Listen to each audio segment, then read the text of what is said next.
We often come across media addressing animal cruelty and highlighting animal advocacy. Commercials featuring suffering animals, sheltered animals, and opportunities to donate can be seen on daytime television. Blog posts protesting animal testing show up on Facebook news feeds, and Justin Bieber poses for PETA. Media like this pulls on our heartstrings and urges us to act. Throughout this short film, the following question will be answered.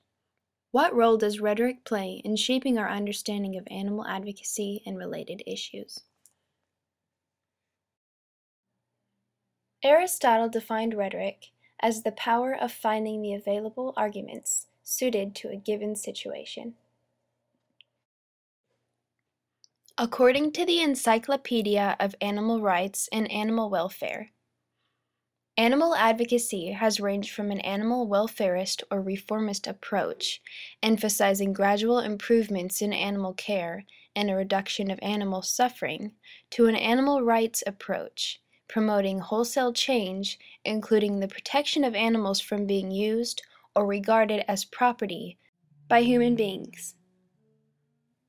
Organizations like the ASPCA, PETA, and the Humane Society of the United States are well known for their efforts in animal advocacy. To begin our discussion of rhetorical appeals and devices, we first need to understand some terms. Aristotle taught that three kinds of argument are convincing in rhetoric: arguments found in the issue itself, arguments based on the rhetoric's character and reputation, and arguments that appeal to the emotions. These three types of argument, or rhetorical appeals, are commonly known as logos, ethos, and pathos. The first media we'll be discussing is Wayne Pacelle blog post. Wayne Pacelle is the President and Chief Executive Officer of the Humane Society of the United States and author of upcoming book, The Bond. Pacelle took office June 2004 after serving for nearly 10 years as the organization's chief lobbyist and spokesperson. Pacelle has spurred major growth for the organization, which is now the largest animal protection organization in the world. Wayne also has a blog on which he updates visitors about the Humane Society's efforts and progress. Leading the Way on Alternatives to Using Animals in Experiments is a blog we'll be discussing. As far as rhetorical appeals, Wayne's blog, titled A Humane Nation, does a lot to win the trust of its audience by use of the rhetorical appeal ethos. International Scientific Conference, 8th World Congress on Alternatives and Animal Use in the Life Sciences, 30 leading animal protection organizations.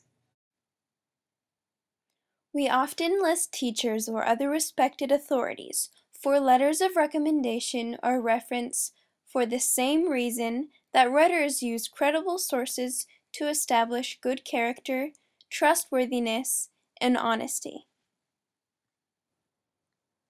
Authority can be used as a persuasive tool in media, and in the case of animal advocacy, it seems to come with the territory. Non-profit organizations, especially those who advocate for a certain cause, often use credible sources to back up their claims. The credentials and approval that come from these sources are critical for making arguments, especially when it comes to such a diverse and complicated set of issues. So how does this rhetorical choice help shape the way we see animal advocacy media? It may make some audience members more trustworthy of the cause itself, but on the other hand, some may wonder why outside sources must be referenced so often. They may ask themselves, is this argument worthy of standing on its own?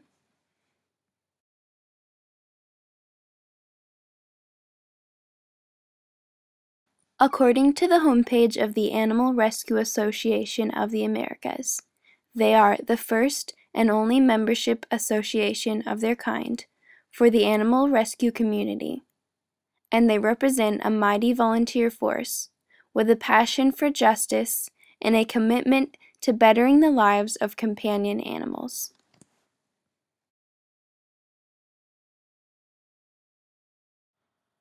In this particular commercial, The writer is using a figure of language to evoke the emotions of the audience. Personification is a literary device used to give a non-human object voice. This rhetorical choice often helps audiences relate. In the case of this commercial, the writers have used personification to establish the authority of the animal and to help the audience relate to this animal. So how does this rhetorical choice help shape the way we see animal advocacy as an issue? As with the last media, the presence of this rhetorical choice could prove effective in evoking the audience's emotions. But then again, we know that animals cannot speak, and this reveals the writer's desperate efforts to cause an emotional response. Because of this, an audience could potentially become resistant to such medias. The last media we'll be analyzing is a PETA ad featuring Justin Bieber.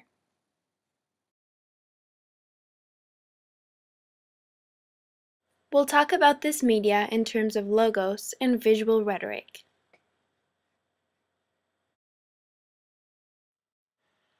As you can see, the font chosen by the writer, PETA in this case, appeals to a younger crowd.